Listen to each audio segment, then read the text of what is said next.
Roberta METSOLA, who has the floor. Thank you very much, Jaume. Good afternoon.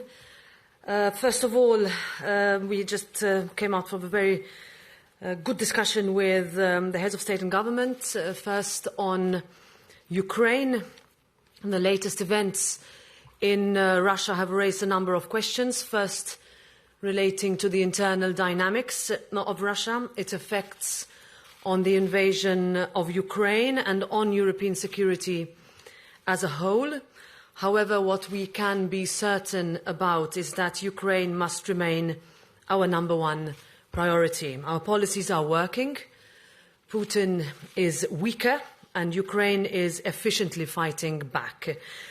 In this respect, we welcome the 11th package of sanctions and the additional 50 billion euros in support for Ukraine's reconstruction as announced last week. And we must keep our promises on opening negotiations. Ukraine's efforts on reforms have been extraordinary, even and especially in times of war. And if the reform criteria have been sufficiently met, we need to respond. And I remain optimistic that this can still be achieved this year. Secondly, on the MFF revision, we need to put our money where our mouth is. If we want to increase our support for Ukraine, we want to help our companies to adjust to the twin transitions and be competitive, if we want to cushion the economic and social impact on people and to step up on migration, we need to adapt our long-term EU budget to reflect our current reality. On top of this, we have loans that need to be repaid, now with much higher interest rates, and this is eating into the EU budget. And the European Parliament has been consistent in saying that this should be resolved by moving ahead with new own resources.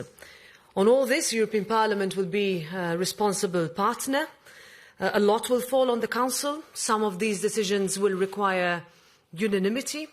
So there will be a question of whether there is political will or not. Finally, on the upcoming elections, there are still 177 files open on the table, legislative. Not all equally urgent, but one particularly urgent is the migration files. Migration cannot be instrumentalized. We owe it to our citizens to find an agreement before the election.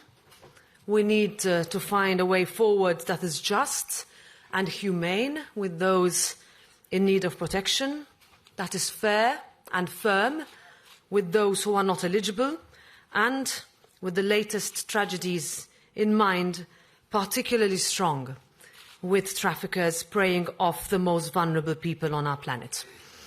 These were the 3 points that the discussion mostly focused on, so I'm ready to take your questions now.